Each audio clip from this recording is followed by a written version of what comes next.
কালো বস্তা, হ্যাঁ, শান্তিপুর আর ফুলিয়ার মানুষ এই নামটা কিন্তু খুব ভালোভাবেই চেনে।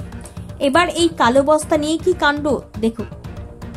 বিধায়কের উদ্যোগে সেচ দপ্তরের তত্ত্বাবধানে নদিয়ার শান্তিপুর হরিপুর অঞ্চলের হরিপুর গ্রাম পঞ্চায়েতের বিস্তীর্ণ এলাকায় নদী পার ভাঙন রোধে ব্যবস্থা নেওয়া হয়েছে। স্থানীয়ভাবে কালো বস্তা নামে অত্যন্ত জনপ্রিয় সেই পার, কিন্তু ভাগীরথীর জল বৃদ্ধির পরই দেখা গেল অঞ্চলের নতুন গ্রাম এলাকার বেশ খানিকটা জায়গা গঙ্গা ভাঙনের কবলে। ভাঙনের ফলে কালো বস্তা সহ মাটি চলে গেছে জলে।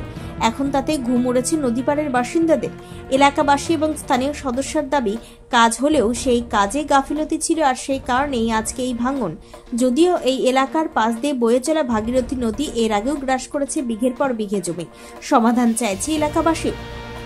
পার্শ্ববর্তী নতুনচর কলডাঙ্গা এলাকার বাসিন্দারা জানাচ্ছেন, তাদের একমাত্র যাতায়াতের রাস্তা এই নদী পার। যদি এই পার ভাঙতে থাকে তাহলে তারা কোনো রকম ভাবেই চলাফেরা করতে পারবেন না। অপরদিকে স্থানীয় পঞ্চায়েত প্রধান জানাচ্ছে, গত কিছুদিন ধরে অনবরত বৃষ্টি আর ভাগীরথী নদীর জল বাড়ার কারণে জলের প্রেসারে ভাঙন হতে পারে। ইতিমধ্যে এই ঘটনার শান্তিপুরের তৃণমূল বিধায়ক ব্রজকিশোর গোস্বামীকে জানানো হয়েছে। তিনি ইরিগেশন দপ্তরের সঙ্গে কথা বলে দ্রুত এই নদী পার সংস্কারের জন্য উদ্যোগী হয়েছেন। দ্রুত এই কাজ করা হবে। যদিও ঘটনার প্রকাশ্যে আসতে ময়দানে নেমেছে বিরোধী দল বিজেপি। তারা জানাচ্ছে, কেন্দ্রীয় সরকারের টাকা তছরূপ করে কাজে গাফিলতি করা হয়েছে, আর তাতে এই ভাঙন। দ্রুত এর তদন্ত হওয়া উচিত। এই ভাঙনের ঘটনার সামনে আসার পরই শুরু হয়েছে শাসক বিরোধী তরজা। নদিয়া থেকে মলয় দে রিপোর্ট, HPN নিউজ। কি দেখলেন, ভেঙেছে? হ্যাঁ, ভাঙা দেখছি তো। এই অনেকটা ভেঙেছে নাকি? হ্যাঁ, অনেকটা ভেঙেছে। এর মধ্যে ছিল এর আগে? না, ছিল না। কি কবে দেখতে পেলেন? আজকেই দেখলেন? আমি কালকে দেখেছি, কালকে বিকালে।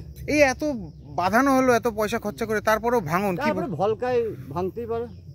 আপনার কি আতঙ্কে আছে? হ্যাঁ, এই গ্রামের লোকগুলো থাকবে কি করে?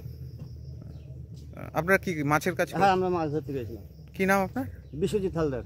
আচ্ছা, এই জায়গার এখানেই বাসিন্দা? হ্যাঁ, আমার উত্তর কলোনি বাড়ি।